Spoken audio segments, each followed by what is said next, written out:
What's good, Washington fans? It's your boy Stacks Reacts, and we back again with another video. Before I start this video, I want to show y'all my new vintage Redskins jacket that I got from Lil 5 Points down in Atlanta, Georgia. If you ever go to Atlanta, Georgia, make sure y'all go to Lil 5 Points. It's a small little thrift store down there. You get all your thrift stuff, football, basketball, everything like that. So with this video, let's get into it.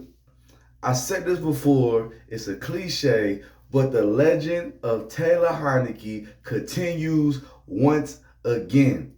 Look, we got a new saying going on around here. We call it TNT. It's called Taylor and Terry. TNT. Look, with those two together, it's an explosion. I'm trying to tell you. Look, y'all, I'm going to be real with you. I'm tired of winning games like this.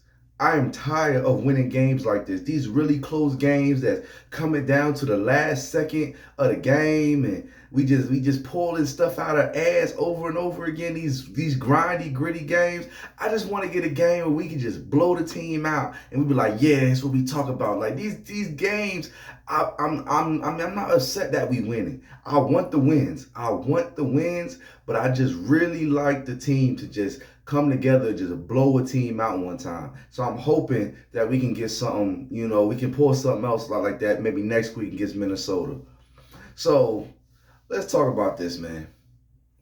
Terry McLaurin, that man, he mossed Stephon Gilmore, bro. He mossed him. Did you see that? Like, I can understand. That was actually should have been a touchdown pass, but Taylor, he threw the ball just a little behind him. And Terry, like I said, when Taylor's supposed to throw the ball, he's supposed to throw it with his hips, put more to his arm into it so he can get a little bit more oomph on the ball. Now, the problem is he just kind of threw it off his back foot, threw it up there. It was like, fuck it. Terry's down there somewhere. That's what he was assuming. So when it came down to the whole situation, Terry caught the ball. He mauled Stephon Gilmore. He walked around. This is my house. This is my house. No, this is my house. I was lit. I was fired up. Bro, I was sweating like Michael Irvin on ESPN First Take, man. I was lit. I was turned up, man. I'm not even going to lie. But with all that being said, let's get into some stats. Let's roll down some stats. I want y'all to listen to these stats as I read them off. Okay, so today we had Taylor Heinicke, the legend of Taylor Heinicke. He went 23 of 31, 279 passing yards, 1 touchdown. He had 6 carries for 29 yards and a rushing touchdown, which was the game winner.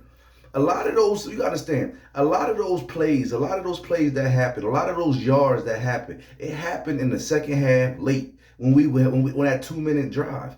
Like the thing about Taylor, to me, I love Taylor. Everybody knows I'm a huge Heinicke fan. Everybody knows I'm a Heinicke fan. But the thing about Taylor, man, he just keeps you on edge all the time. Like, he keeps you on edge. Like, you're like, is he going to do good? Is he going to do bad? Like, he had that costly interception where I don't know who he was throwing the ball to. I have no idea who he was throwing that ball to. Not even a clue. But he redeemed himself, throwing the ball to Terry. Like, it's these moments every time I watch this game. Every time I watch Heinicke play, it's these moments that get me every time, because I'm sitting there like, bro, what is he going to do? Are we going to blow a team out, or are we going to get destroyed? But every time, two games in a row now, Taylor has did what he needed to do to get us to win the game. So these might be the games we have to keep winning to show that we have the particular fortitude to just keep maybe blow some teams out coming up. The run game, let's get to that. The run game was non-existent today. Like, B-Rob did nothing. AG did nothing. I mean, bro, you got to think about it. These dudes had 15 carries for 39 yards. Both of them together. You understand that? Both of them together was 15 carries for 39 yards. Like, you got to understand, we just had, last week, we rushed for over 160 yards and won. And our record when we rush over 100 yards is a lot better than when we don't rush for 100 yards. And so today, with being 16 carries for 39 yards, you would think that we would lose the game with running the ball that bad. But the receivers stepped up today. Terry stepped up today. Curtis Samuel stepped up today. Cam Sims with a big catch stepped up today. Like, we look at it, Terry had 6 catches for 113 yards today. It was his homecoming. It was his homecoming, so you knew that they was going to get him the ball today. You knew he would get the ball today. And he came in, he delivered on Halloween. Scary Terry McLaurin delivered on his day, which is Halloween, at the house that he built in Indianapolis, Indiana.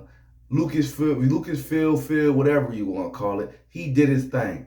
You know, when it came to Gibson, Antonio Gibson, he did his thing on the passing thing too. You know, he had 7 catches for 58 yards. Like he's not going to get these carries that you always been getting before B-Rob got here. You know B-Rob is the starting running back. So he's not going to get the carries that he's been getting the previous years that got him to be the 1,000-yard rusher. He also said a good point. He said this offense that we're in right now reminds him when he was in Memphis. He said there were so many playmakers in Memphis where you just kind of had to get in where you fit in. Now, that meant running the ball, catching the ball, kick return, punt return, whatever you had to do to get your hands on the ball, that's what you did it because there were so many playmakers going around at that particular time. So that's how it went. You know, we're going to go down the line. Like you said, Cam Sims, he had one big catch that really mattered. You know what really bothers me is that every time we talk about Cam Sims, he makes plays. And we always say the same thing. Man, they need to get Cam Sims more involved in the offense. And what do they do every week? They never get Cam Sims involved in the offense. And it really starts to bug me. Like, I understand we are deep at wide receiver. We are deep at wide receiver. So I completely understand that we have a lot of options, but Cam Sims has done nothing but prove himself every single time he's touched the ball. You throw the ball his way, he comes down with it. I believe he should get some more targets coming to the future, but I'm not calling the play. So me personally, I don't know what they should do. But I think, in my personal opinion, Cam Sims should get the ball a whole lot more. Let's talk about the defense a little bit. I think the defense played solid. They played pretty good. Let's just get one thing out the way real quick. Bobby McCain is buns. Bobby McCain's garbage, bro. I'm telling you, man, this dude is garbage. Like, I'm just not a big fan of Bobby McCain. Like, if we're winning, cool, that's everything like that. But Bobby McCain's hot garbage, man. That dude can't cover nobody, man. That dude can't do anything. He's playing safety. He comes up, get a few tackles every now and again. But when it comes to coverage, man, he's starting to be like Landon Collins to me, man. He's starting to get beat deep. He's starting to let stuff get thrown over his head. He's been doing that all season. And I'm really getting tired of it, honestly. But besides that, man, and another thing, that offensive or that pass interference on Wild Goose. Did you see that play? That man was holding the dude's arm in his hand the whole way down the field. And then they throw the flag. He goes like, well, what are they talking about? I can't believe they did that. Bro, you was holding the man the whole way down the field. Now, I'm not trying to compare Wild Goose to Bobby McCain, but Wild Goose is a rookie. He's an undrafted rookie that we bought in late. So he has some development to do. But Bobby McCain, he got paid pretty good money to come here. So he has to start showing up. Another guy that I've really criticized a lot. Really criticized a lot, and he showed up big today, was my guy, Jamin Davis. Now, the whole first season, I was like, Jamin Davis is a bust. You know, because when I see linebackers, man, I think linebackers should have the big arms, especially middle linebackers. He should have big arms and stuff like that. But you have to realize with Jamin Davis and that speed, middle linebacker just wasn't the position for him. He was an outside linebacker. That's the way he needed to play. That's where he needed to be.